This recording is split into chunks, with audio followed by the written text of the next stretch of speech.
As many of you know, AGS has been leading the cause for geography and geospatial science for over 166 years.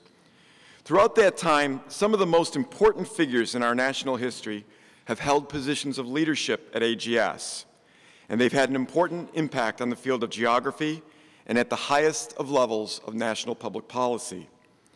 Our most recent history has allowed AGS to pivot from supporting pure geographical research and exploration to now embracing the world of geospatial science, which also, as we all know, is pretty much ubiquitous in our everyday lives.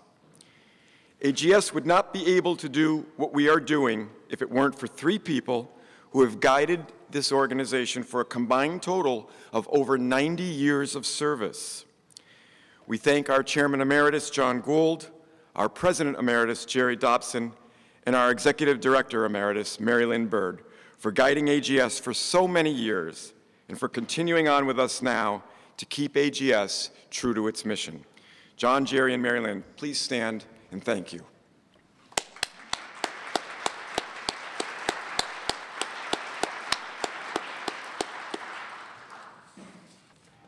And now we're going to have our first session, Managing the Skies Above, and I'll ask our moderator, Patty Clark, to take it from here. Sure. Good morning, everyone. I'm Patty Clark from the Port Authority of New York and New Jersey. For those of you who don't know, we operate airports called Kennedy, LaGuardia, Newark, Stewart, which is in upstate New York, about 60 miles north of here, and a GA facility called Teterboro. I was asked to moderate this panel. I have to admit that the average IQ went down about several tens of numbers when I was brought onto the stage. My panelists are remarkably intelligent about the issues that are facing and confronting the airspace. We have a certain irony this morning that one of our panelists is not here. Travis did not make it because he is in a plane somewhere over New York trying to land, which kind of illustrates that there's a problem today. So without all of these other introductions of drones delivering packages, et cetera, so it just gives you an idea that we have a problem now, so we're already behind the 8 ball, but these gentlemen are going to actually help us figure out how to get there. One of the things that when I looked at the website associated with this event, the graphics are wonderful, and some of them reminded me of Norman Belgetti's The Futurama exhibit from the 1939 World's Fair, where there were just a series of all sorts of different aircraft hovering over the city, and planes were landing in slots, almost like, but they were, the runways were almost vertical rather than horizontal. So 78 years ago, he was kind of thinking about aircraft doing things that weren't atypical. But also think in 1939, in the United States, there were only 3 million commercial air passengers. Nationwide, 3 million. But he could foresee that planes were going to serve a different role somewhere out there in the future, and that future is today. So it's my pleasure. I've been asked not to introduce the speakers with their bios, but I am going to introduce them with rhyming haikus. So Travis, who's not here, that's me. I don't have haiku about myself, but for Travis from DC handles public policy, makes zoom, voom, you'll see. Well, you won't because he won't be here, but if he were here, that is his haiku. So let's give it up for Travis.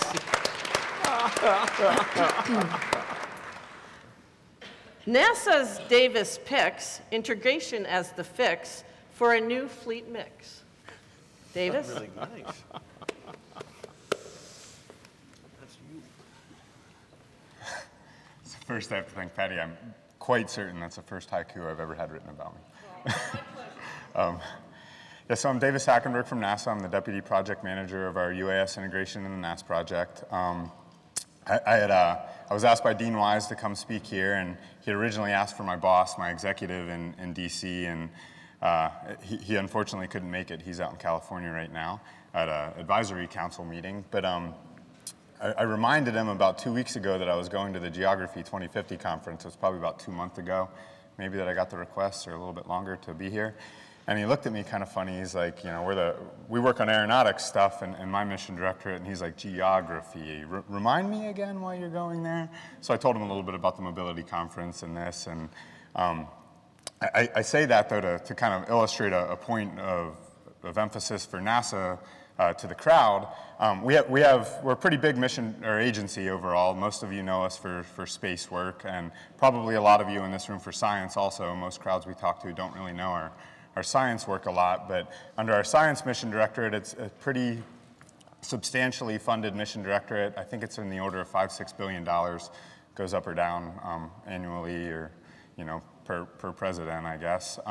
So $5–6 billion, they're a huge focus of our agency, science research, particularly earth sciences, hurricanes, volcanic ash, geography, climate. People in this room probably know actually a little bit more about our science mission directorate than me even. I work in the aeronautics research mission directorate, so we're much more focused on airspace integration, aircraft vehicle technologies, emerging markets for aviation, United States leadership essentially for the aviation side. So the mobility stuff fits really well within what we typically do day to day, and missions we try to enable would be more on the science side, as well as, you know, passenger transport and other things like that. So with that introduction, we've been working in unmanned aircraft systems pretty heavily since the early 2000s. We had a little lapse in our research portfolio after some changes to the way our mission directorate was ran around 2007, 2008, I think. But since then, 2011, my project officially started, and since 2011, this project started. The talk at that time was kind of around larger UAS, military ramping down, in theater operations ending, and bunches of Predators and Global Hawks coming back to the United States and needing to transit our national airspace system. And about the 2013 timeframe, we were very familiar with small UAS and everything that was going on, but around 2013, 2014, you started seeing announcements from Amazon for package delivery, and the agricultural community started screaming pretty loud that they needed these UAS for their purposes. Academia was definitely starting to pick up UAS use a lot more. I think they were some of the initial founders of some of the science-related use cases, definitely before 2010, but people started getting louder and louder about things in the 2013 timeframe. So we had to step back as an agency and make sure we had a strategy that we thought was going to be broad and long-term for UAS and all emerging aviation markets across the board, because we could tell this was clearly coming, and we thought NASA had a pretty prime leadership role to play in it. So what you see here is so we step back and we put together this cohesive strategy for UAS integration. And really where it starts with is the foundation of what the National Airspace System is today. So if you ignore the yellow boxes and words on here for a minute, you'll see the background colors, the purple and brown, the green and the blue. And really what that is a representation essentially of the National Airspace System as it exists today. So down below, the purple and the brown color down there, you see Class G airspace, which is generally 1,200 feet outside of Class B, Class C airports, which are the airports you fly into commercially when you typically go to most of the cities you travel to. That's airspace that isn't actively managed by the FAA. It isn't actively controlled by the FAA. It is managed by the FAA. Traditionally, a lot of general aviation air traffic flies there. And then as you get up to this 10,000 feet, there's a lot more general aviation air traffic. Some of them are cooperative aircraft, so they have transponders on board and they fly either IFR, or instrument flight rules, or VFR, visual flight rules, depending on, sometimes on preferences, sometimes on what their pilot's license allows them to do. But as you go above this 10,000 foot range, there's things that coming into play now like the ADS-B rule, where all air traffic essentially is going to have to be cooperative, communicate with air traffic controllers, and essentially you'll be able to see them all the time, whereas some of these visual flight rule traffic you can't see on a regular basis. So that foundation kind of, as you start thinking about different sizes and capabilities of UAS or drones coming into the airspace, that foundation is something that needs to be considered. The FAA has pretty publicly said they don't want to change airspace. Someday they may, but as of right now, in these initial phases, they definitely don't want to change their airspace classifications. There's a lot that goes behind that. There's international regulations and policy and just national and the impact on the pilot community of today and the aircraft community of today. But as we stepped through this, we started looking at a way that we could overlay our UAS integration on top of the current picture. So we start, and if you look down on the bottom left, it says BVLOS rural. We've actually renamed it to low altitude populated. So we call it low altitude rural or beyond visual line of sight rural.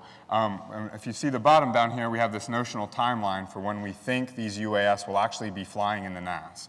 So when you look at these low altitude regimes and in the rural markets, your safety case for flying a UAS is a lot easier to make. You're not gonna, if you fall out of the sky, you're not gonna fall into people as readily.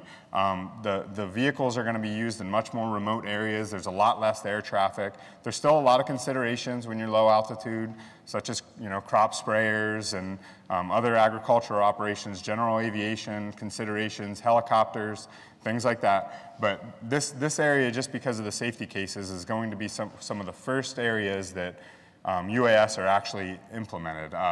Dean's going to talk to you a lot about what BNSF is doing. I think it was 2015, Dean, you can correct me, that BNSF flew the first beyond visual line of sight operation in the NAS. Was it 2015?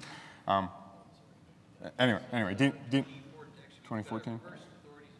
So Dean will talk a little bit more about that, but as early as 2014, 2015, people were flying in the national airspace system beyond visual line of sight, conducting UAS operations, and like I said, Dean will talk to you about some of that. As you go out this timeline, we look at this IFR-like, so instrument flight rules-like. These are some of the bigger, more capable aircraft that are going to fly in the national airspace system. Some of the aircraft like Predators, like Global Hawks that are going to come back, some of them will be repurposed for commercial operations and RDR.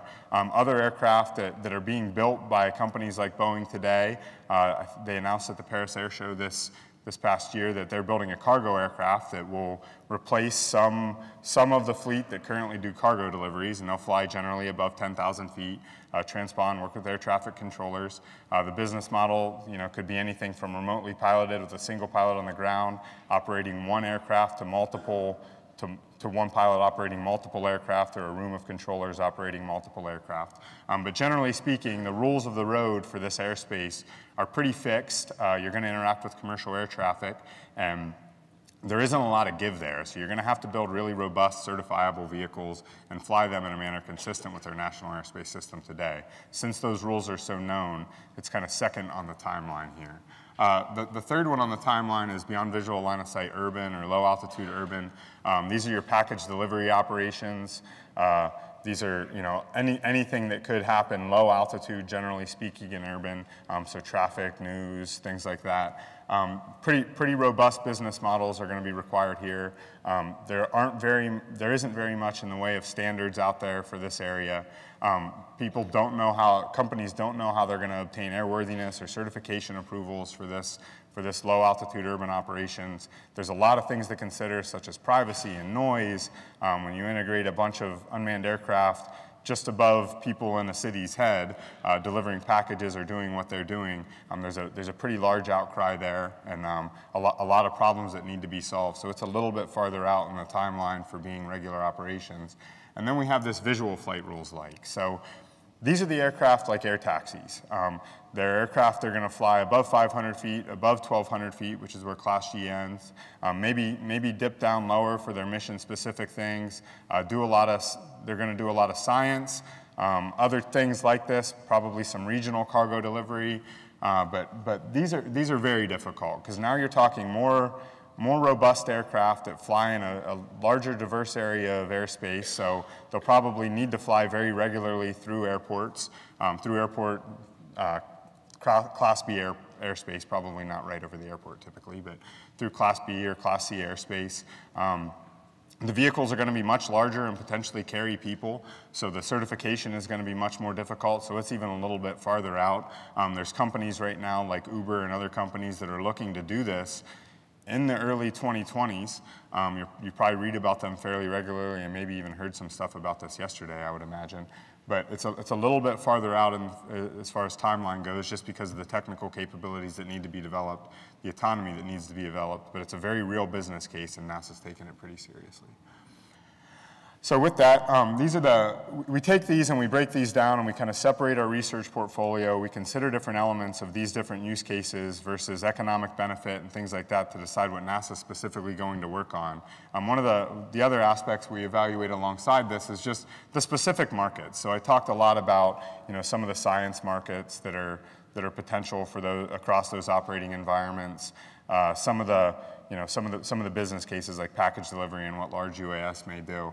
But we've also broken it down into specific markets that we're doing demand and economic benefit studies for to take a real close look at where we're investing our money and ensure that we're investing our money in the things that are going to be the highest payoff for the U.S. economy and for our aviation industry in the United States as a whole. A few of those, you can pretty well map them back to that last slide I showed you, but small and medium-sized UAS, there'll be, we expect pretty ripe markets in the urban air in urban areas. They'll also fly specifically, agriculture missions. They'll also fly a lot rural, but we expect pretty robust business cases to develop for small and medium UAS in the rural area. Urban air mobility, specifically the on-demand mobility aspects, so air taxis, are going to require significant infrastructure changes to urban areas if this is ever going to happen. NASA is just now pivoting towards a lot of this urban air mobility research, making sure we take a look at what types of policy, what types of standards, what types of technologies are going to be necessary for urban air mobility and on-demand mobility to become realities. It's a little bit more of one of our long-term research areas, which is something that we do typically focus on. Then you have large UAS, which is something that's very real, very near. It's that IFR-like operating environment and high-altitude, long-endurance UAS that fall into that IFR-like trade space, flying through Class A airspace, which is always positively controlled by air traffic control, and then all the way up to the high altitude, above 60,000 feet, delivering internet services, cable TV, and even doing environmental monitoring and things like that. Those are all part of that large UAS. And then there's this thin short haul market, which is it's a pretty interesting market. So it's almost comparable to the business jet market. There's a lot of, if you look at the city pairs across the United States, obviously everybody wants to fly from New York to San Francisco. I think it's actually the most common city pair for a commercial airliner to have, New York to San Francisco. So with that, you start to look at this supply versus demand curve, essentially, for various city pairs. Now, if you want to fly from here to DC or here to San Francisco, no problem. If you want to fly from here to Cleveland, probably no problem. New York, you're lucky you can fly directly to Syracuse, but if you're in, let's say, Harrisburg, Pennsylvania, or somewhere else down in Virginia, and you want to fly directly to another city like Syracuse, generally speaking, you have to have a connection. So there's all these city pairs where there's either connections required or less than 500 miles where people may need to drive at some point, that if you actually sum the area under the curve, the supply-demand curves, you get as many economic opportunities as you do in the commercial aviation industry today, where you fly your larger aircraft from these large city pairs.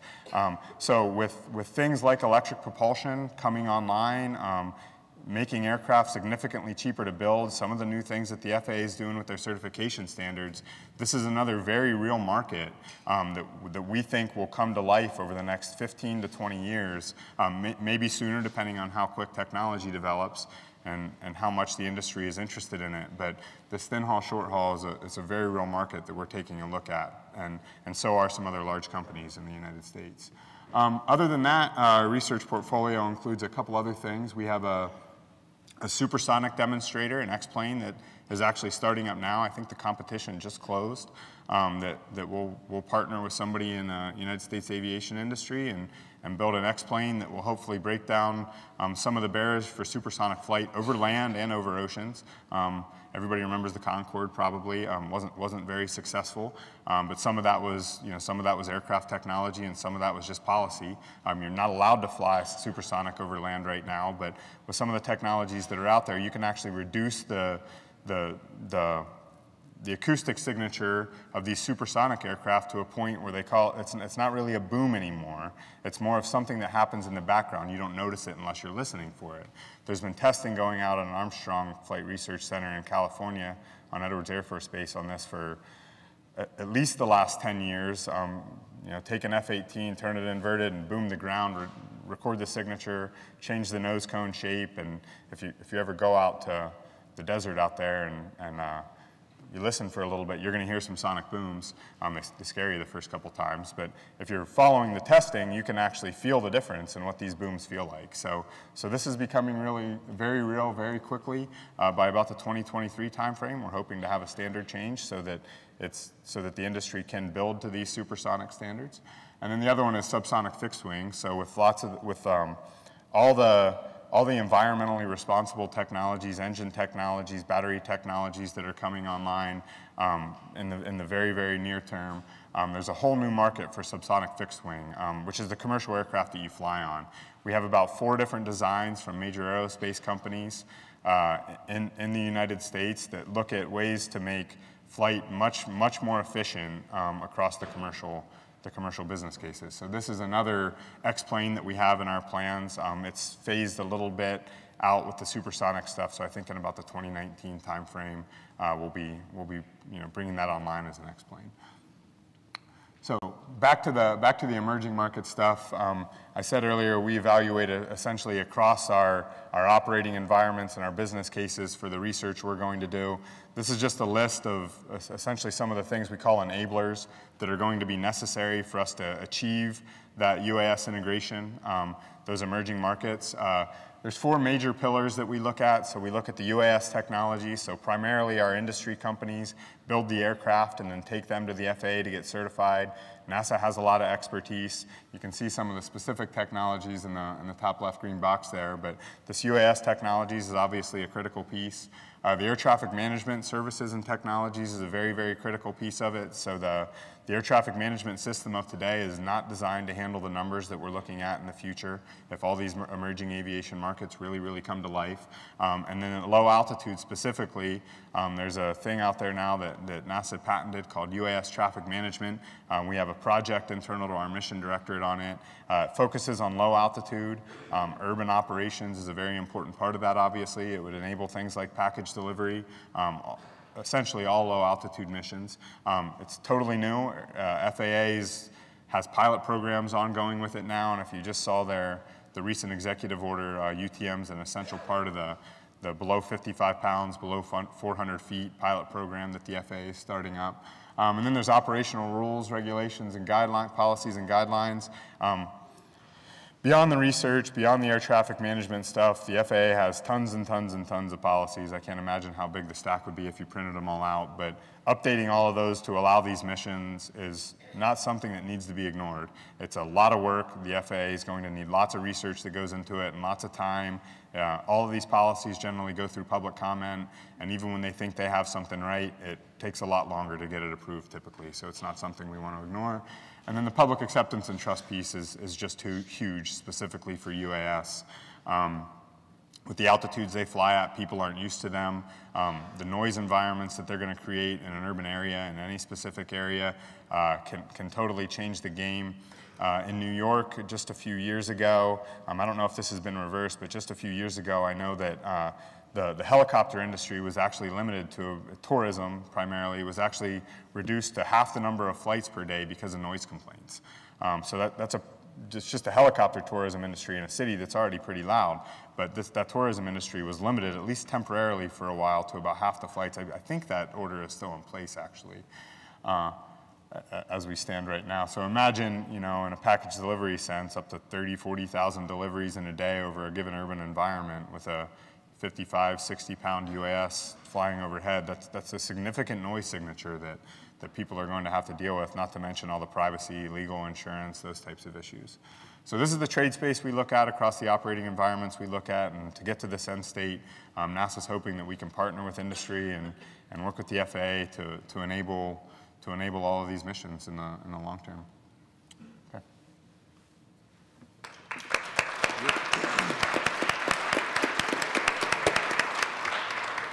Thank you, Davis. If drones fly, Todd's there with expert insight and care. This man walks on air. Todd. Oh, wow. You know, I need to copy that for my wife and my daughter. But thank you. My name is Todd Gratz, and again, I have the distinct pleasure of operating BNSF Railway's drone program. And let's just pause there. Who would have thought a railroad would be dipping our toes in the aviation space? All right, one person there. That's good. Usually it's one person, one brave person. What you see on the screen here, this is a picture of our 110-pound Pathfinder aircraft. It's actually the second iteration of an aircraft designed to fly upwards of beyond 8 hours at a time. Now, what Davis just talked about was the big picture. I'm going to bring this down literally almost to the sovereignty of the soil, down to dirt and down to rail and down to maps and architecture of an aviation program that's focused directly on how we can improve rail safety through gathering data about the conditions of assets and geography that we operate over. A little bit background real quick for those of you that don't know about BNSF. We're a pretty sizable company. That's a little snapshot about the business, a significant part of the U.S. supply chain, a very important part of the economy in general, but more importantly, a company that is on record for investing billions of dollars into the maintenance, expansion, and safety efforts for our transportation network. A little snapshot for those of you that sometimes take trains for granted. This is just a snapshot of a random day on our network. That's over 1,400 trains. Some of those are in excess of 10,000 feet long, moving 70 miles an hour in some cases, sometimes as slow as 55, but it's an economic lifeblood. And if you think about trying to insert inspections amongst all those red dots, that's the real challenge. And it's a challenge that we meet on a daily basis, but it's also a challenge when done properly, leveraging all kinds of technology. It's a challenge that we can meet, not just from the air, but from a various number of ground systems. So when we looked at this space years ago, it wasn't quite ready. The company actually looked at some of this aircraft-based analysis as early as 2010. But along came late 2014. Luckily, I was the right person in the right spot and was voluntold to take a look at this market, and I was very happy to be voluntold. I still can't believe they paid me to do this. We looked at this technology and said, look, if you're going to leverage these type of technologies to maintain your assets, then you're going to need to break it up into several pieces. And so really, this is what we do today. We have operations that every one of these concept of operations are essentially underway today. And it's both line of sight with our pilot looking at the aircraft, as well as the aircraft hundreds and hundreds of miles away from our pilots. And this is an important point. To do this, right, if you have 20-odd thousand miles of owned track, and when you include the trackage rights, over 30,000 miles of assets, you can't just use rotorcraft and inspect it 15 minutes at a time, right? You need to leverage something that can give you exposure to those assets and fly hundreds of miles at a time, if not thousands in some cases. And so when we started this program out, this is the fundamental understanding was until we can operate large aircraft or larger aircraft over long distances, it was not going to move the safety needle, not going to provide us that awareness of our assets and our geography in a scalable manner. So, of course, we got to it. And really, I've only got about 10 minutes here to explain everything, so I'm going to rush through a lot of things. But in a very short amount of time, a railroad that is typically, when you think about a railroad, they're not known to move very fast. They're not known to be entrepreneurial. They're not known to embrace new technology. But I can tell you, nothing could be further from the truth. And in a very short amount of time from when we were using home-built, garage-built rotorcraft to where when we started utilizing more mature fixed-wing systems to fly hundreds of miles at a time, it was a very short amount of time. All right, we're very, very aggressive about this. And here as we're exiting this year, we went from a 55-pound fixed wing, we're now into a over 100-pound fixed wing that, as I said, is literally doing pure, long-range, beyond visual line of sight flying. There's no chase planes, there's no observers. This is essentially what everyone wants to do, whether it's package delivery or long-range mapping. We're doing this, and the reason that we're able to do this is because we have this foundation, and we're going to talk about that shortly. We started, though, with a very simple case. Understand the condition of an asset. So use a rotorcraft and get under that bridge, get around the bridge, get into areas that the inspectors can't always see. and do it in a wide span. So again, look at that's 20, those stars and other substars represent about, we had over 50 of our critical bridges that we started putting on a 90-day inspection cycle using rotorcraft. And again, it wasn't just video, it wasn't just pictures. It's utilizing all the analytics software to start building models of what the asset should look like. If there's a change to the elevation, if there's a change to the alignment, there's probably a change to the bridge. There's probably a change to the track. There's an issue that needs some attention. And these are issues that aren't always viewed by the human eye. More importantly, you all know this, I'm in a room full of people that are experts in this case. You need to be able to look at large sections of data in a very usable manner. And you need to do so with tools that are simple.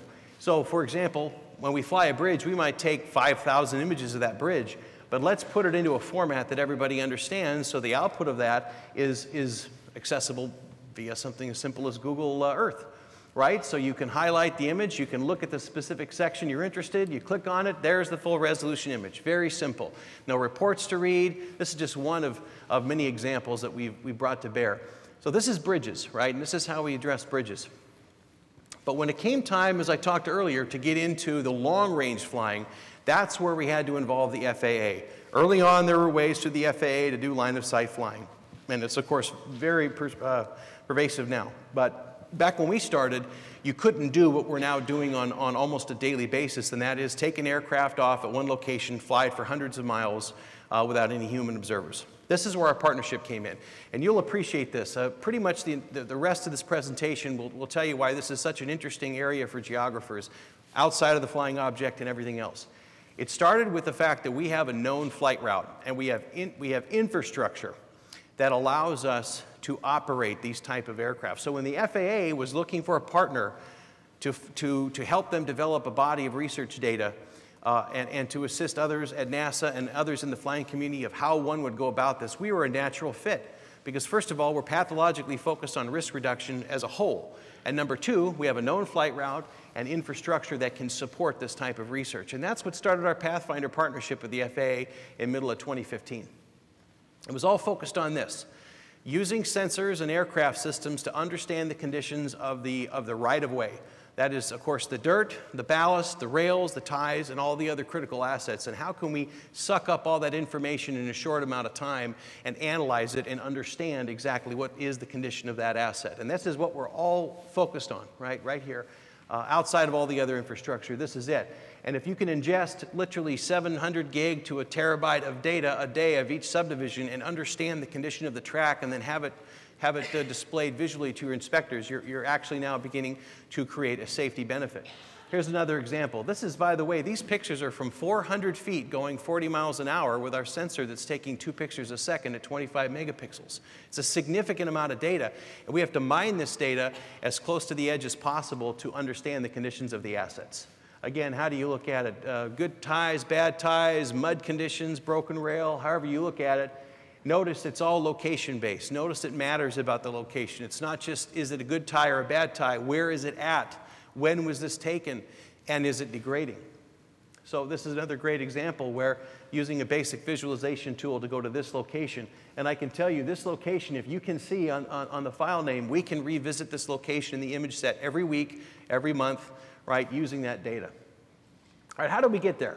Again, I'm short on time today, but I'm going to explain a couple things that I think you'll really appreciate. Is to do this right, it's all about GIS. It's all about maps. It's all about understanding where are you flying, what's around it, what's near it, what is underneath you, etc. And so this is just one snapshot of how we define our operating areas. We know the elevation changes. We know if there's a bridge crossing. We know if there's a telecom tower. We understand how wide our property is, so we can plan our missions based on a known flight area, on a known volume of airspace. Here's another example, courtesy of Stratsoft. Michael's in the room here. One of the earliest maps called you up probably Friday, 3:30, said, hey, I need this tomorrow.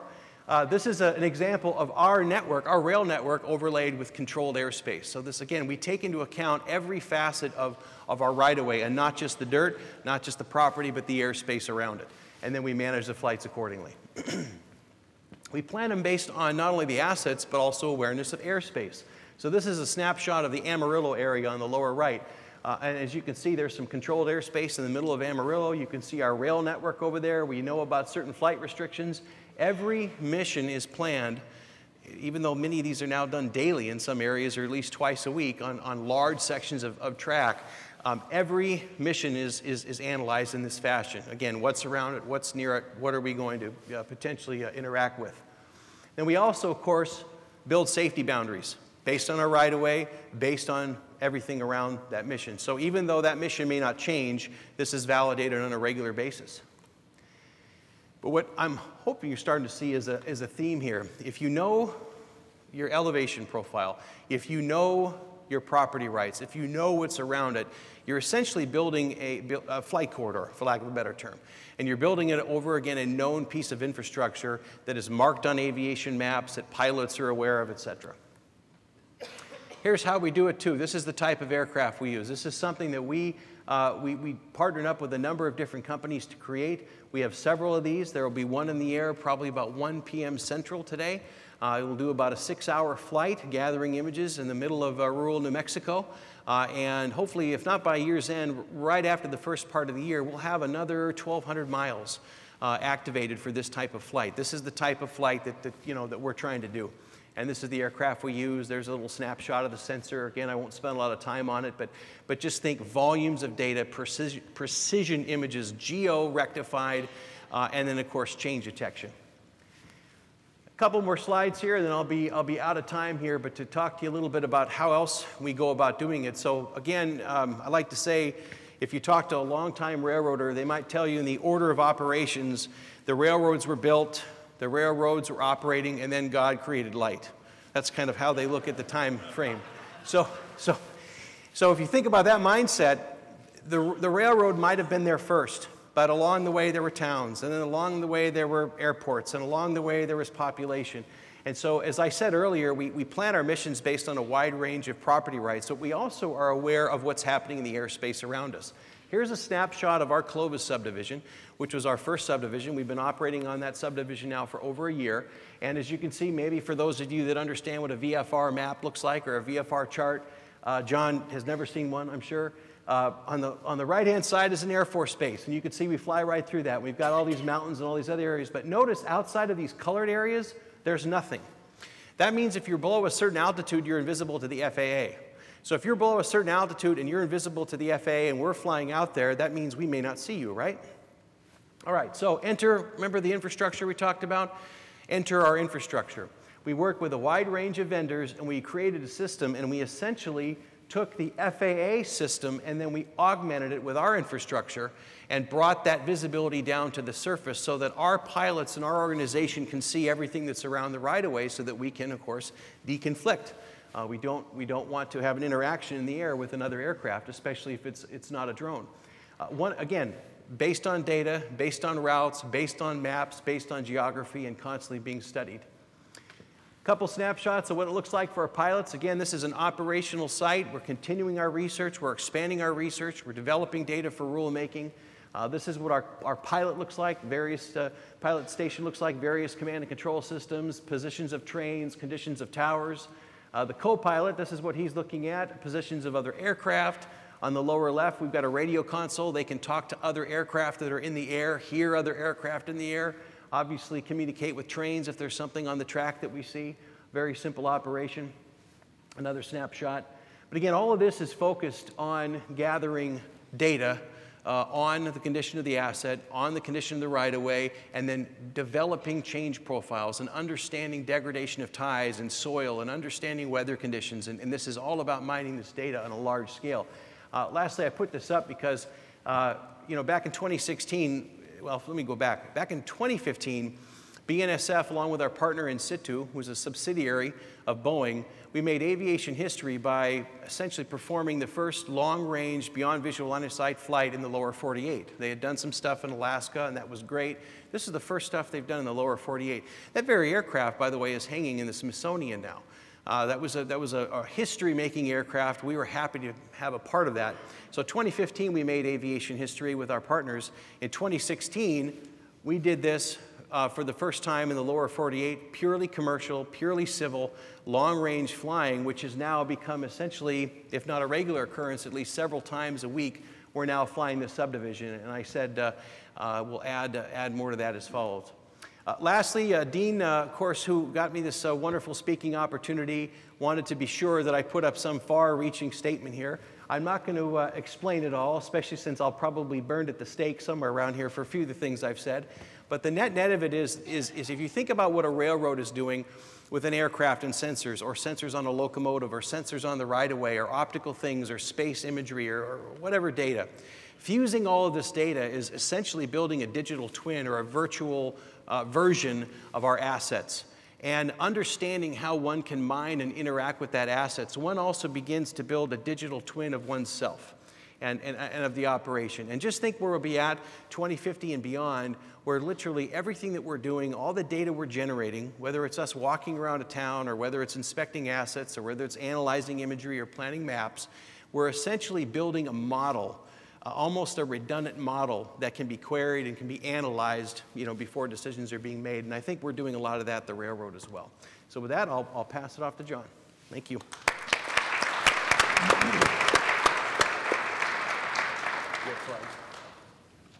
Last not least, there's John, an aerospace hellion. Say hi to John, Mon. Oh, that's great.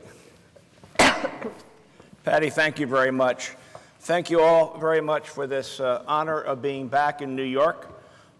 You need to know that this is the first time that my lovely wife, Darlene, sitting down here, has ever heard me speak. Now, the thing is, she is the boss. She owns our consulting practice, so this may be showing up on my performance evaluation. I don't know. I'm going to refer to my notes here in a second or two, but what's important to know that this is a global revolution of airspace. We are seeing something that happens in different eras. It's happening in our era, that we are seeing transportation morphing into what will be smart transportation, connecting all transportation. We are going to see the global cities change. You're all familiar with smart cities. You saw now that we have a connection now, not only with what NASA Aeronautics is doing, of what Davis talked about, but also what Todd talked about as far as with the railroad. Who would ever think the beginning of railroads in Europe and the United States is now going to be leading the way as far as how transportation will be for the future? We are in a global revolution. I'm watching my dear friend down here at my time, okay? So I'm going to talk very quickly here about how we do things. Todd indicated, everything is about data. Data is critical. Data is going to be important for how transportation not only is going to be stitched together by land, sea, rail, air, but it's all going to be about geography. It's all going to be about GIS. Kind of interesting that our son, Andrew, is in his 4th year of college to major to be GIS. He wants to go on and do what you're all doing. Also, my comments today are for those individuals here who are maybe in your beginning of your careers or moving on. It's going to be about what you're going to contribute to stitching together something that no one ever has done. I need to say also, what we're doing is for mankind. I mean, think about it. 2.3, 2.4 billion people on Earth don't have sanitation or have infrastructure. The infrastructure we're going to be doing now for what we're going to enjoy in the United States, North America, Europe, Asia, is going to benefit areas of the world like Africa that has no ground infrastructure. Already, UNICEF is doing things in Moale that is very interesting as far as delivering medical and hospital equipment via unmanned aircraft. So, talking about what smart cities and the future is going to be, I want to bring up a chart that Patty talked about, Envision. This is in France in 1915, not many years after the Wright brothers did what they did at Kitty Hawk. And somebody was pretty visionary as far as flying taxi cabs. I love this picture because it's like a handsome cab back in the 1890s. We have not come that far in how airspace has been developed. So I want to talk about airspace. I'm going to share with you what it is in what some of the charts that Davis and Todd indicated. This chart is 1930, 1932, about the time that somebody had a bright idea of putting dirigibles on top of the Empire State Building. So the story goes. I think it's a myth, but it's kind of a neat idea about what could be done. What's interesting about this chart in the upper right is what we're using today. We have an anchor around our neck. The anchor we have is the global airspace system we use. We have emerging technologies. We do not have what will be a dynamic, four-dimension, performance-based airspace. If we do not have that, what Travis Mason would have talked about today with A3 is what will be the delivery service from downtown Manhattan on that personal air taxi going out to LaGuardia, getting you there in 2 or 3 minutes and back again. We need to change the system. What's interesting about the system we have today that is represented on the upper right, it's not dynamic. And what's interesting also, it has its roots back like Native American trails had highways and so on and so on. It's based on the routes that first started in the 1920s. In Pennsylvania, for instance, and Ohio, there are air routes today being used that used to be the lighted airways used by the mail delivery back in the 1920s. So we need to go a long way to get to this. This is where we're going. This is the future of dynamic airspace that is most interesting. It is reality. It will be, and this is the key thing, the autonomous word. It will be autonomous. And it will have artificial intelligence. It'll have machine learning. So how do we create the environment in the airspace to use to make that a reality so that what we have then around the globe, and it is global, as far as to be a very dynamic system of operations both in low level, the classic NAS or National Airspace we had today, and what will be now the new frontier, 2 new frontiers, below 500 feet and above 60,000 feet. It's important to have an understanding of what global airspace looks like. That is it, ladies and gentlemen. This is a representative picture of all of the airspace boundaries that are delegated by the International Civil Aviation Organization in Montreal, part of the United Nations. And you can see it looks like where we live in Lancaster County, Pennsylvania, it looks like an Amish quilt. It doesn't work. This will not sustain the future, as what Davis and Todd indicated. It will not sustain the future. It's going to take creativity of how to develop volumes of airspace dynamically for the benefit of the aircraft, not for the benefit of the air traffic controller. I will talk about the New York airspace because at one time I used to be the air traffic division manager for the Northeast of the United States here in New York, where we lived for 15 years. This has to go into the Smithsonian Institute, and it has to be done in cooperation with other states around the world. I was in Seoul, Korea this week, came back last night, meeting with our colleagues from the Republic of Korea, Japan, and China. Japan and South Korea are very dynamically thinking for the future, for Seoul, for Tokyo. China wants to do it too, but what's interesting about Chinese airspace, which you see is all one color, but it's all military. It'll be very interesting how China is going to be contributing to this activity. So, Dean Wise asked me to show this chart, and I will. So, our airspace is an ocean of air. Airspace is the dark matter that keeps everything together. We need to change the dynamic of what was put in place in the 1920s to what we're using right now. This is a reflection of what Davis talked about, of what our airspace looks like.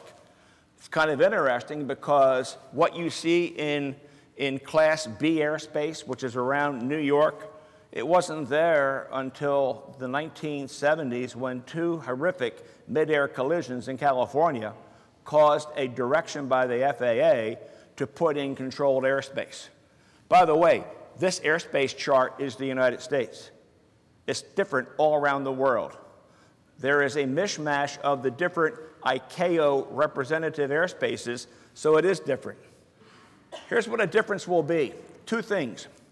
There is a requirement now to look at globally the airspace above flight level 660, 60,000 feet. In fact, if anything, the conversation now around the world is going from 60,000 feet to how high. The chart I showed you before that showed all of the different boundaries, those are called flight information regions. Flight information regions were developed by the Chicago Convention in 1944 that created ICAO of where states, countries, can have their airspace. There is no definition of the upper limit.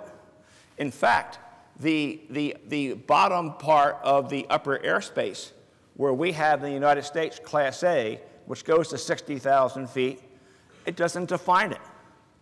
So if we're going to have the kind of vehicles that Davis talked about, where and how are they going to go?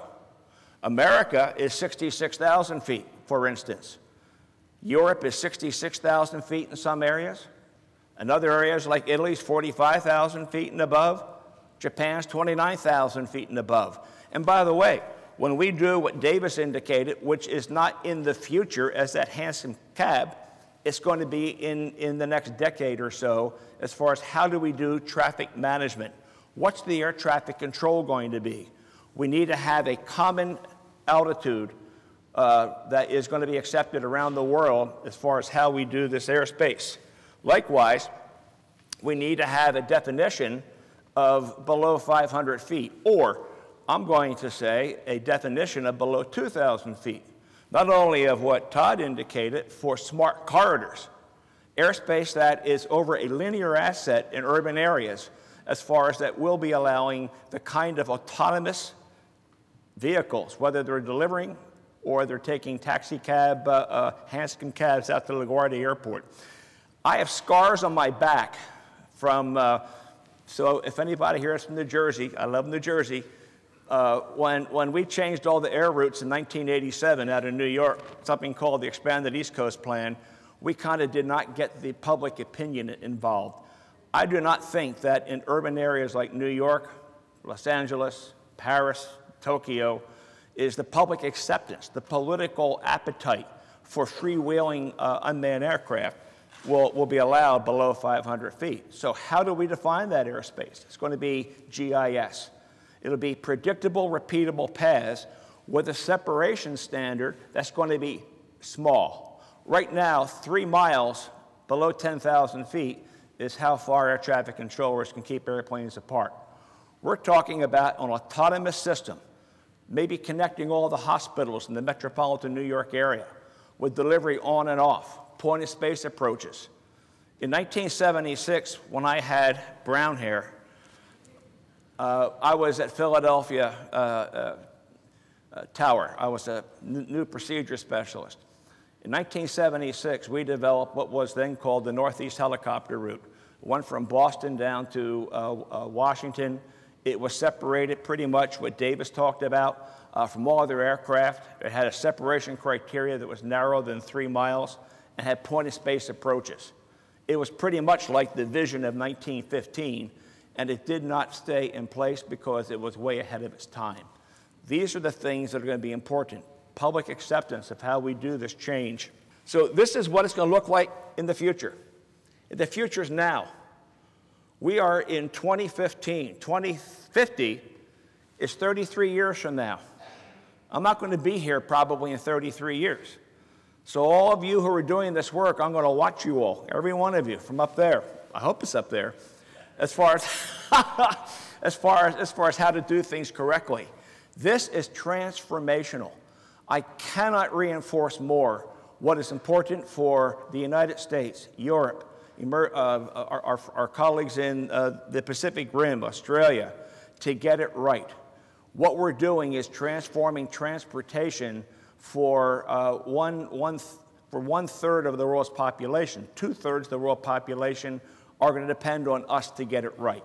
So we need to get it right as far as how we develop a performance-based airspace.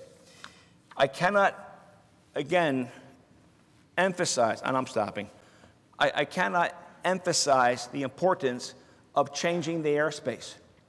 Let me pick on New York. I'll be real quick about this, I promise.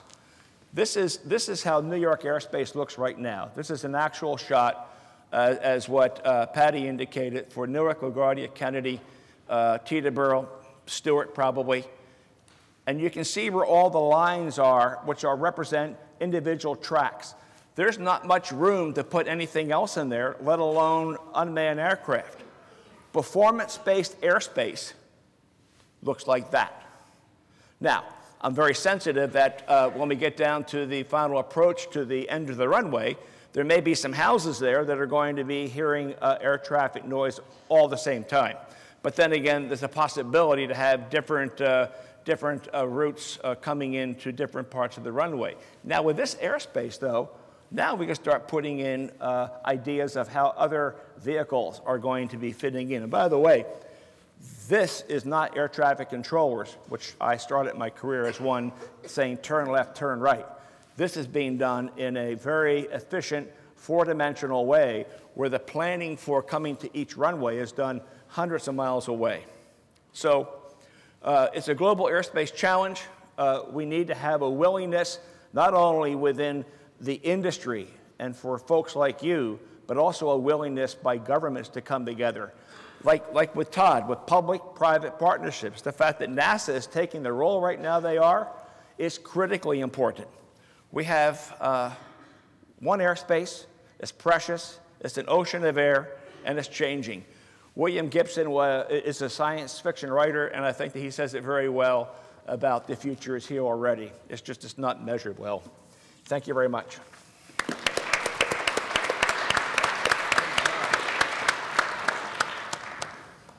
Thank you. So I had prepared questions, but after actually hearing the gentleman speak, I've thrown them all out.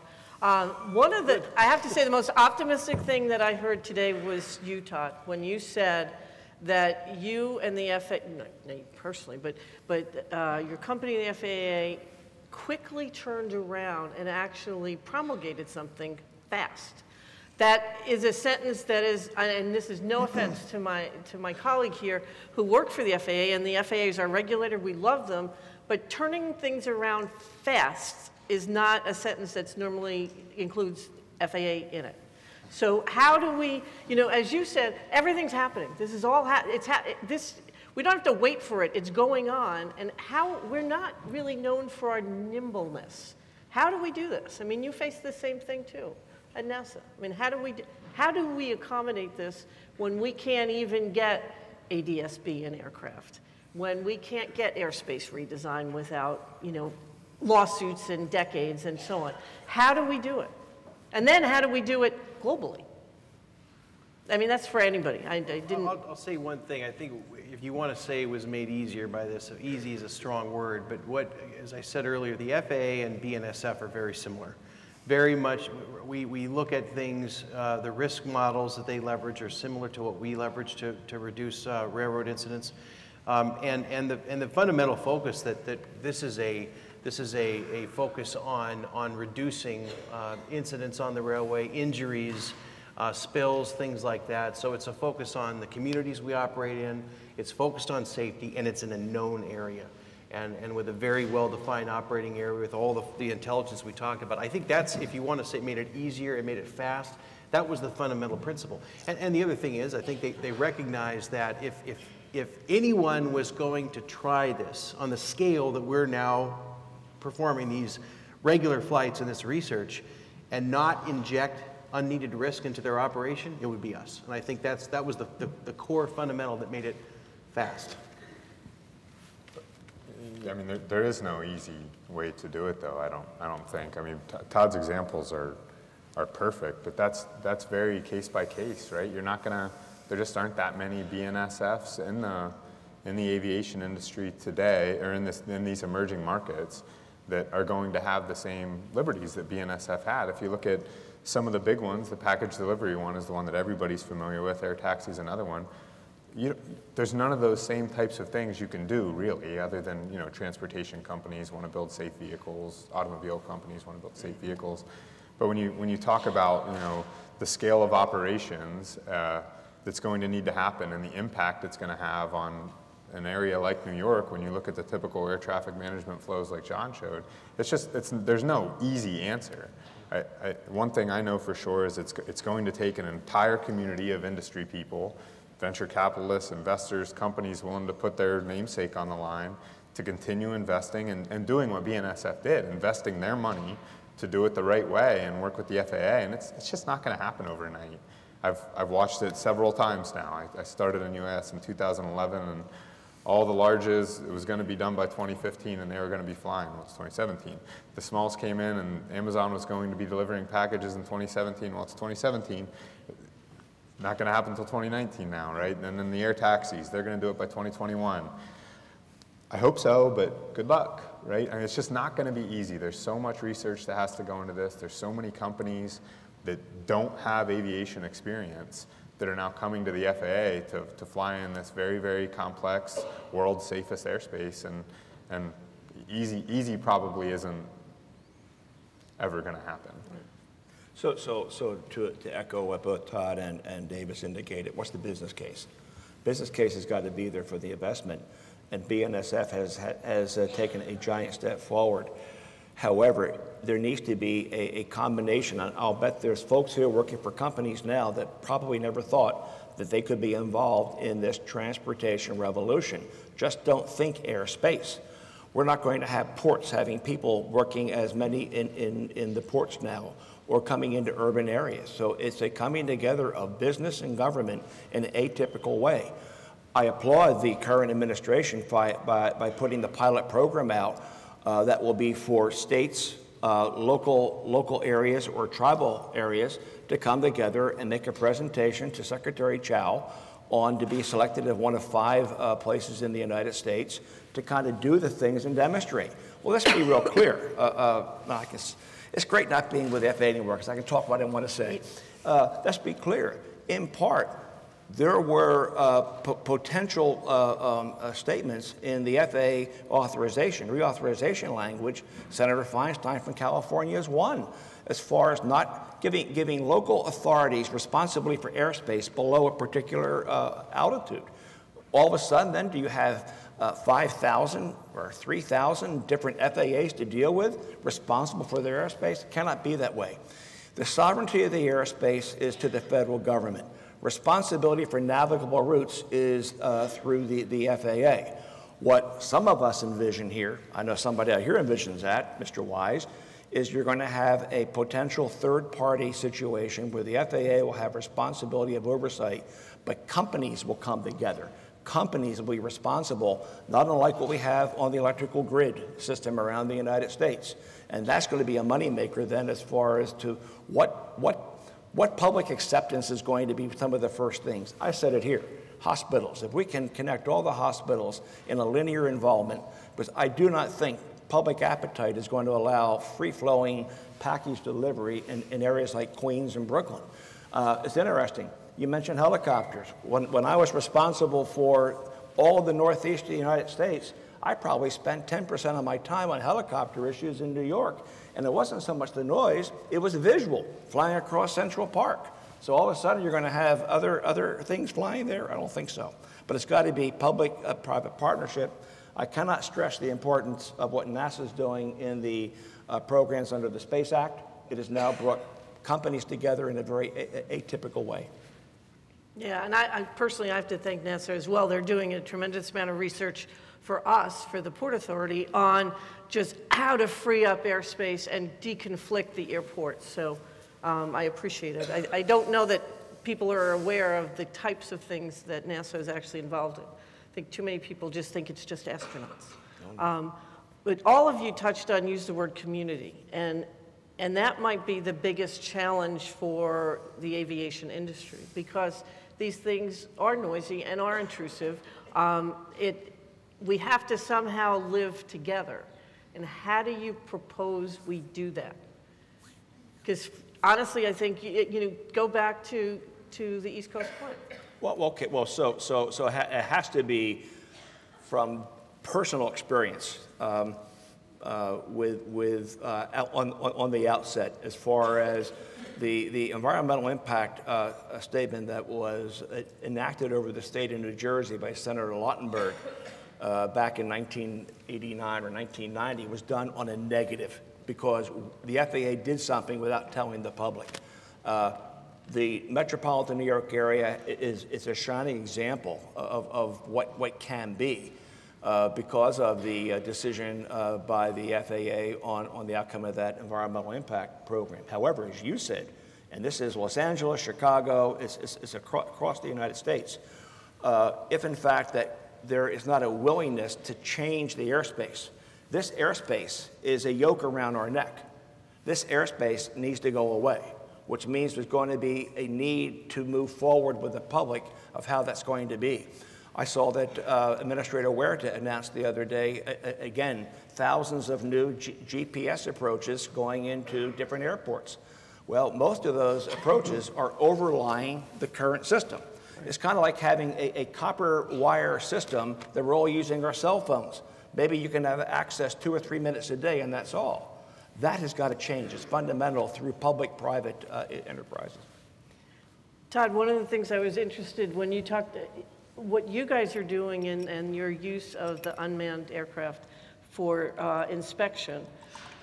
Stewart Airport, as I mentioned, is up in Newburgh, New York, and are the largest source of complaints for aircraft, and mind you, it's attached to an Air Force base, but the largest source of complaints is for helicopters.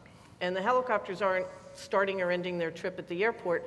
What the helicopters are doing is actually doing visual inspections of the aqueduct, which is bringing wonderful drinking water to New York City.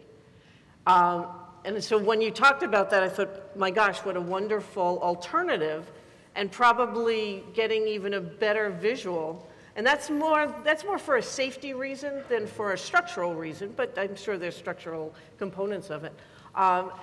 How do we start to market this as a good thing? Because I think it's that's the whole thing. You're absolutely right. Why do you pick medical? We're getting a liver, from point A to point B, and we're doing it, in split seconds. That's the kind of, we have to almost lead with those kinds of good news stories that are positive, as opposed to all of my Christmas presents are going to be delivered to my house by a drone, because I don't go into malls. How else do we do this? I mean, you said it, and we've just started to do this. We ran a series of newspaper ads in the Northwest, for example, talking about what we're doing for bridge inspection with drones, as well as other things. I had a nice full-page ad there in one of the Seattle papers, some drones flying over the bridge.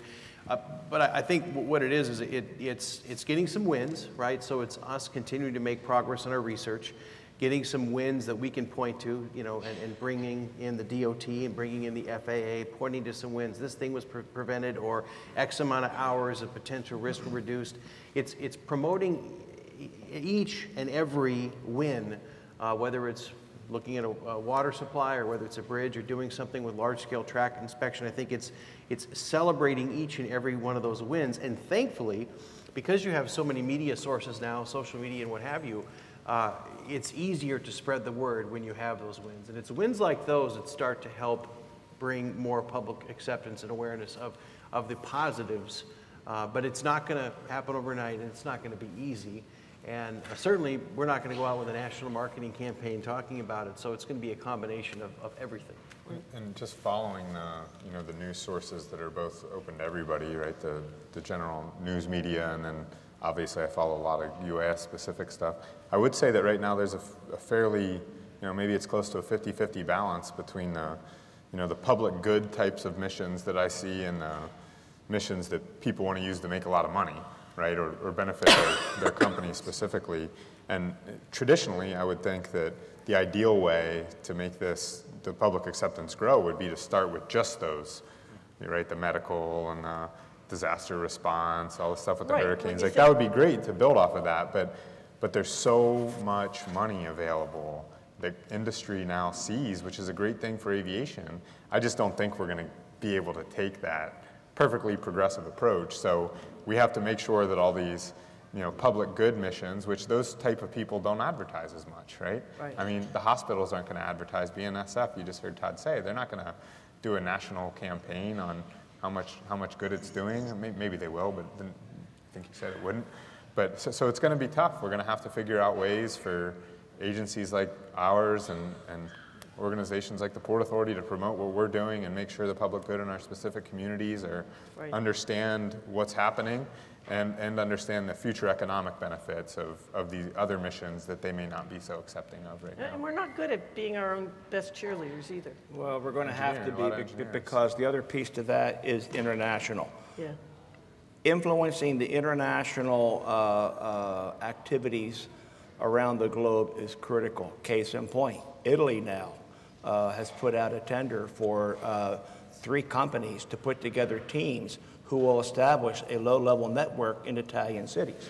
My conversation with some of the key leaders in the United States are still looking for where the business model is. This is why the spark that NASA has established for what Davis and his team are doing is reflective also up at the International Civil Aviation Organization.